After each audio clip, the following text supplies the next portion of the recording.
it's Lynn, and today is going to be so fun because I am opening and giving my first impressions for the Golden Girls Tarot. When I saw this on Amazon, I started crying because I have loved this show since I was a child. I used to watch it with my great-grandmother who had it on her little bitty TV. And I remember thinking, because I would be sitting, we would be visiting her, right? It's usually, back in the day, visiting, we kind of sat around and drank coffee and watched some TV or stuff, stuff like that. So I remember first watching it as a kid there, and then it would come on late at night. In my teenage years, it would come on late at night on the TV, and I remember my mom and me staying up sometimes late and watching it. It's like after 11, and we would watch an episode or two and then go to bed. And it has such an impact on me because it felt so real. All of these situations that these women face are so real. And the fact that they are like, it's almost like family friends, and how they've made themselves into a family, that was so powerful for me.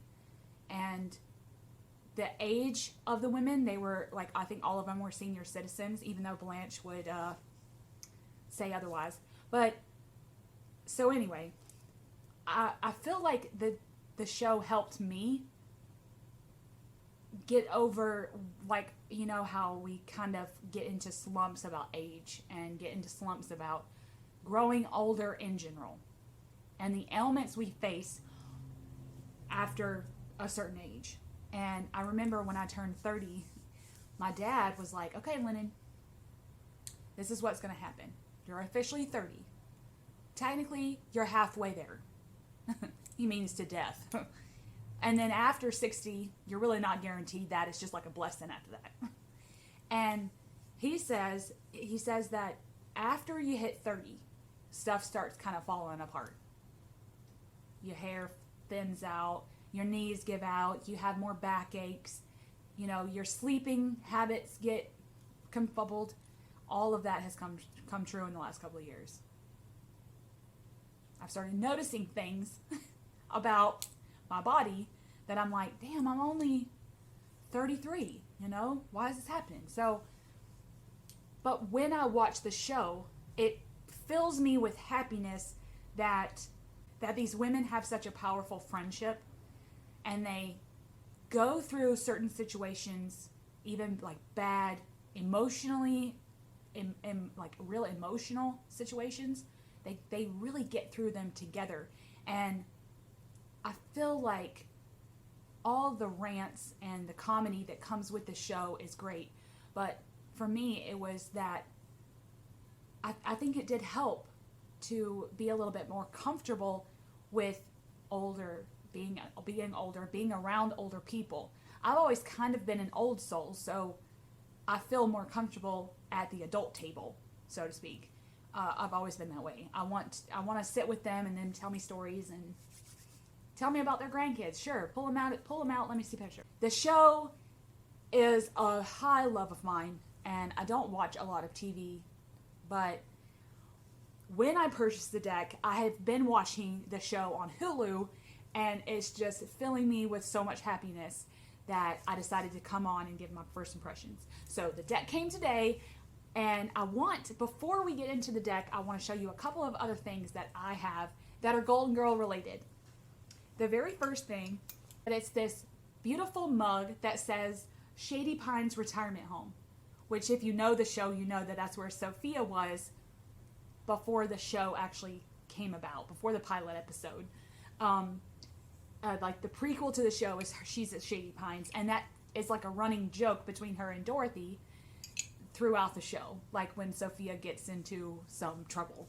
So I knew that there were ones that said just Golden Girls or Stay Golden with all their faces on it, but I knew I wanted one that could hide in plain sight. And so when I drink this, I'm embodying Sophia. I am going to be the old lady in the nursing home that is burning it down with my hot plate trying to make s'mores. That's definitely who I'm going to be. So I have that mug, and then my husband and kids got this for me. I think it was a Mother's Day or my birthday. And it's been so fun. Clue. Golden Girls Clue. And the purpose of this game is who ate the last piece of cheesecake, what item did they accidentally leave as evidence, and where did they do it. And the board, I don't know if you'll be able to see, but the board is their house. It has the lanai and all their bedrooms, the bathroom, and it has all of the characters, including Miles and Stan. And it's just, I get this out with the girls, and we love playing it. So, on to the deck, because I feel like I'm rambling, but I'm so excited to have this as a tarot person and as a Golden Girls person. It's just like someone read my call to the universe and came up with this. I have only seen one walkthrough, and then when I realized, I think I was halfway through the majors, and I realized that they were going to do every card, so I turned it off. I want to be completely surprised. So I haven't opened it. It still has the cellophane on it. And I have my handy dandy scissors here. Okay, here we go. Here we go. And I have the perfect teal color to edge this. Oh, it's just going to be so juicy. Throw the plastic anywhere. I don't even care. Okay, well, you get this information card, and it says, look into the future from the lanai. The Golden Girls centric deck is based on the Rider-Waite's design, originally published in 1910. These cards are not a simple roadmap of the future. Instead, they can probe your subconscious and reveal truths you may or may not already know. And they give a couple of steps like shuffling, spreads, how to read them, and how to have realizations, I guess. I'm already bursting on that. Oh my god. I love this. I love the back's design because it reminds me of like their furniture. Like their wicker furniture with their geometric shapes. I mean, it's so 80s, right? But I'll do some cutaways as I look at this deck because it's going to be so good. Oh my god. We have Rose in her cat outfit as the full. Oh my god. I am loving this. I do like the clean lines. They seem to have good clean lines. So I'll put a cutaway to the full. Oh. And it is very Rider-Waite based. Ooh, they even have Stanley in here as the Emperor. I feel like there's a lot of other characters that have the Emperor. But I love all the Monstera plants. I mean, I feel like that's going to be a huge theme. That's just so cool. Sophia as the Hierophant. And she has her beaded purse that she takes everywhere. She doesn't leave without, she doesn't even walk around the house without it. It's just ingenious. Oh. Their outfits, I will say, after I've been binge watching the show, so far, these outfits are on point. Like the way they really did their research. Here's the wheel. I would have liked something a little bit more Golden Girls themed with this, but oh my god. Even Stanley's outfits are so good. Oh my god. Look at Dorothea's death. I'm going to do some cutaways for all these cards too, but this is lovely.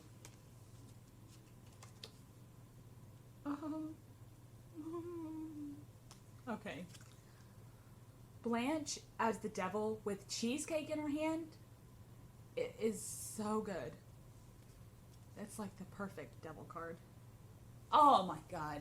Okay, look at Shady Pines. It's the tower, and it's on fire because it burned down. That's what happened.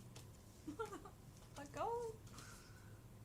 The outfits in this deck. I love Rose as the sun. If you didn't know, I'm starring as Rose Nylund today because I happen to own the wig. This is actually not a Rose Nylund wig. It's a blonde bombshell / Marilyn Monroe wig because I was in drama in school, all throughout school. I was in multiple plays, and acting was my niche back then. But having Rose as the sun, because she's so joyous, she's almost like disgustingly cheerful, is such a good, she needs to be the sun card. Okay, now we are getting into the wands. And it looks like Sophia is the wands. Yeah, she's like the wand suit. So each woman gets a suit. That's so cool. Sophia, passion, drive. I feel like the wands is all about like when she's like, picture it, Sicily, 1922. You know, like that's the wand suit. Oh. I actually love how they did their research because it's not just characters. This is the Four of Wands. It's like a celebration. And this is actually her love interest, Max. And they actually get married in the show. And I love that this is them celebrating. And it goes with one of the shows when they get married. They're celebrating that I think they bought a pizzeria or something like that. It's just, so it goes with that. Oh, okay. The Five of Wands is all about strife, right? And is mostly about like the riff, right? And this episode where they're bowling, it's 2 versus 2, and there's a lot of like conflict with that. So this is a perfect depiction of the Five of Wands. Oh. Best Friend of the Year award for Six of Wands for Sophia. I remember that episode that all the girls had the flu and they were all fighting as to who was going to win. And Sophia doesn't give two shits. Like, she's just sitting there not talking, and they're still, even at the ceremony, fighting at the table, and Sophia ends up winning the award. So that's so funny. I mean, all of these are so good. They're beautifully drawn. I mean, they really do have like a Miami take. So good. Okay, now we're getting to Pentacles. Of course, it's Blanche, because she's materialistic, right? Oh, they're so good. I love this so much.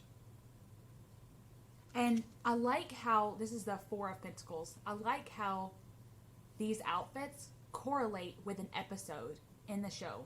And I know them all, pretty much. I've memorized the whole show. But when she's wearing this outfit, there's a sense of like, I can't, she is like hoarding. Anyway, I don't want to get too into detail, but that's the outfit she's wearing. And so therefore, in that particular episode, she's depicting the Four of Pentacles. And I think that that's fabulous. Oh my God, the Five of Pentacles. I just think that there's so much going on. Okay, the Knight of Pentacles is Big Daddy, which is her dad. That's so hilarious because there's a couple of episodes with him involved, and I feel like the Knight of Pentacles is when that one episode when he decides to be a singer and go on tour, and he sold all of his possessions and their Atlanta manor to go out on tour, and that's kind of like the Knight of Pentacles energy for me. So fun. Okay, now we're at the Ace of Cups. So this is Rose's suit. Oh. Okay, I love that Miles is in this. I just love that. The Four of Cups. Look, in this particular episode, Rose has like a life or death experience, and she is hanging out with like a really vivacious crowd, and is keeping Dorothy and Blanche up all night, and so she decides to move out. And when she does move out and get new roommates in her own beachside apartment, she realizes that her roommates aren't as friendly or engaging as Blanche and Dorothy, and they're not really interested in being friends. And so there's a lot of boredom, and the boredom came from her making that decision herself and then living with it. And that's definitely Four of Cups energy. So I just love that they did their research and put the specific shows, like episodes, when, like, to tie into the tarot. They did a great job. I mean, a great job. Oh, okay. The Knight of Cups is Dr. Jonathan Newman, and he is a little person. I want to be socially acceptable when I say it, but I think they're called little people. And it's a whole debacle in this episode where Rose is dating him. And but to be the Knight of Cups, that is hilarious. Okay. Of course, Dorothy is swords. I love that she uses her words to cut through and not afraid to stand up to herself, not afraid to speak her mind when it needs to be spoken. I feel like she's the voice of the group for definite. I love this Six of Swords, like moving away from something towards something else. And the mountain in the back of this is named Stan. And most of the show, he's a big part of the show as her ex-husband after being married for 38 years. And apparently, he cheated multiple times on her. And it's about her constant battle with being a divorcee and living without him, even though he still comes around, still pretty dependent on her. So, it's so cool. I mean, these are just so good. Oh, this is the Knight of Swords, and this is actually her relationship with Dick Van Dyke, who was a clown, or was a lawyer, like a big-time lawyer, and then decided to go to the circus and become a clown. And that episode is so funny. I mean, who doesn't love Dick Van Dyke? Okay, so that's all of them, and I thoroughly enjoyed it. That's all I wanted to do, is come on here, embody some Rose Nylund without the airheadedness, but with her joyful disposition, and really give you my first impressions on this deck. So, hope to see y'all again. Much love.